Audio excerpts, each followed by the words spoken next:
പരിശുദ്ധ പരമദ്വീപികാരുണ്യത്തിന് നേരവും ആരാധനയും സ്തുതിയും പോഴ്ചയുണ്ടായിരിക്കട്ടെ. പരിശുദ്ധ പരമദ്വീപികാരുണ്യത്തിന് നേരവും ആരാധനയും സ്തുതിയും പോഴ്ചയുണ്ടായിരിക്കട്ടെ. പരിശുദ്ധ പരമദ്വീപികാരുണ്യത്തിന് നേരവും ആരാധനയും സ്തുതിയും പോഴ്ചയുണ്ടായിരിക്കട്ടെ. പ്രിയ സഹോദരങ്ങളെ, ഈശോയുടെ വലിയ സ്നേഹം ദിവ്യകാരുണ്യത്തിലൂടെ നമ്മിലേക്ക് സമൃദ്ധമായി ചൊരിയുന്ന ഈ പുണ്യനിമിഷത്തിൽ നമ്മുടെ എല്ലാ നിയോഗങ്ങൾ ചേർത്ത് വയ്ക്കുന്നതോടൊപ്പം തന്നെ നമ്മുടെ ജീവിതത്തെ പൂർണ്ണമായി തന്നെ ഈശോയുടെ മുമ്പിൽ നമുക്ക് സമർപ്പിക്കാനായിട്ട് സാധിക്കട്ടെ.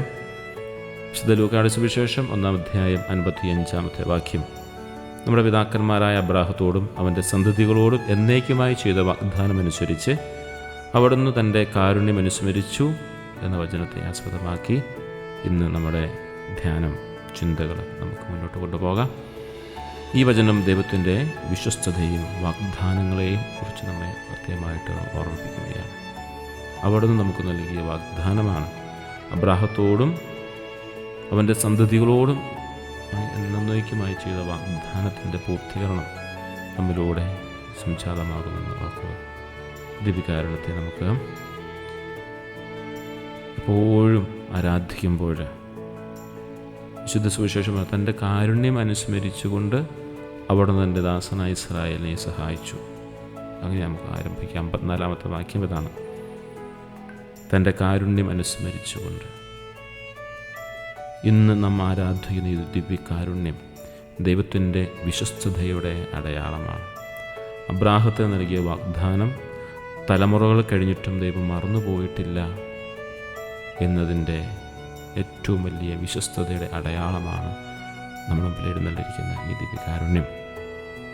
മനുഷ്യർ വാഗ്ദാനം നൽകുകയും അവ ലംഘിക്കുകയും ചെയ്തേക്കാമെന്നാൽ ദൈവം തൻ്റെ വാഗ്ദാനങ്ങളിൽ മാറ്റമില്ലാത്തവനാണ്. നമ്മുടെ ജീവിതത്തിൻ്റെ ഇരുളടഞ്ഞ നിമിഷങ്ങളിൽ ദൈവം നമ്മെ മറന്നുപോയോ എന്ന് നാം സംശയിക്കുകയും, എന്നാൽ മറിയം പാടുന്നത് പോലെ അവിടുന്ന് എൻ്റെ കാരുണ്യം അനുസ്മരിക്കുന്നു എന്ന് ആയിരക്കണക്കിന് വർഷങ്ങൾക്ക് മുമ്പ് നൽകിയ വാഗ്ദാനം പാലിക്കാൻ തൻ്റെ ഏകജാതനെ ഭൂമിയിലേക്ക് അയച്ച ദൈവം നമ്മുടെ ജീവിതത്തിലും അവിടുത്തെ ഈ വാഗ്ദാനങ്ങൾ നിറവേറുമെന്ന് നമുക്കും വിശ്വസിക്കാനും ഏറ്റുപറയാനും സാധിക്കണം. നമുക്ക് സംശയങ്ങളുണ്ടാവാം. തമ്പുരാൻ നമ്മെ മറന്നുപോയോ? തമ്പുരാൻ നമ്മുടെ വേദന കാണുന്നില്ലേ? പക്ഷേ ദിവ്യകാരുണ്യത്തിൻ്റെ സാന്നിധ്യത്തിലിരുന്നു കൊണ്ട് അവിടുത്തെ വിശ്വസ്തതയെ നമുക്ക് സ്തുതിക്കുകയും ആരാധിക്കുകയും ചെയ്യണം. എൻ്റെ ജീവിതത്തിൽ നൽകിയിട്ടുള്ള എല്ലാ അനുഗ്രഹങ്ങളെയും വാഗ്ദാനങ്ങളെയും ഓർക്കണം. ദൈവത്തിൻ്റെ വിശ്വസ്തതയിൽ വിശ്വസിക്കാൻ കഴിയാത്ത നിമിഷങ്ങളെ ഓർത്ത് മാപ്പിരക്കാം. നിശബ്ദമായി അവിടുത്തെ കാരുണ്യത്തെ നമുക്ക് ആശ്രയിച്ചുകൊണ്ട് നമ്മുടെ ഹൃദയത്തെ പരിപൂർണ്ണമായി തമ്പുരാനെ സമർപ്പിക്കാം. കൃതജ്ഞതയുടെ സ്തോത്രങ്ങൾ പാടിക്കൊണ്ട്, കർത്താവേ, അങ്ങയുടെ വിശ്വസ്തതയ്ക്ക് ഞങ്ങൾ നന്ദി പറയുന്നു. അബ്രാഹം നൽകിയ വാഗ്ദാനം വഴി രക്ഷാകര ചരിത്രം ആരംഭിച്ച ദൈവമേ, വാഗ്ദാനം ചെയ്യപ്പെട്ട രക്ഷകനായി ഞങ്ങളുടെ ഇടയിൽ വസിക്കുന്ന ദിവ്യകാരുണ്യനാഥ, ജീവിതത്തിലെ പ്രതിസന്ധികൾ ഞങ്ങളെ കൈവിടാതെ കാരുണ്യത്തോടെ കൂടെയുള്ളതിനായിട്ട് ഞങ്ങൾ നന്ദി പറയുന്നു. സഭയിലൂടെയും വചനത്തിലൂടെയും നൽകുന്ന എല്ലാ വാഗ്ദാനങ്ങൾക്കുമായി ഞങ്ങൾ നന്ദി പറയുന്നു.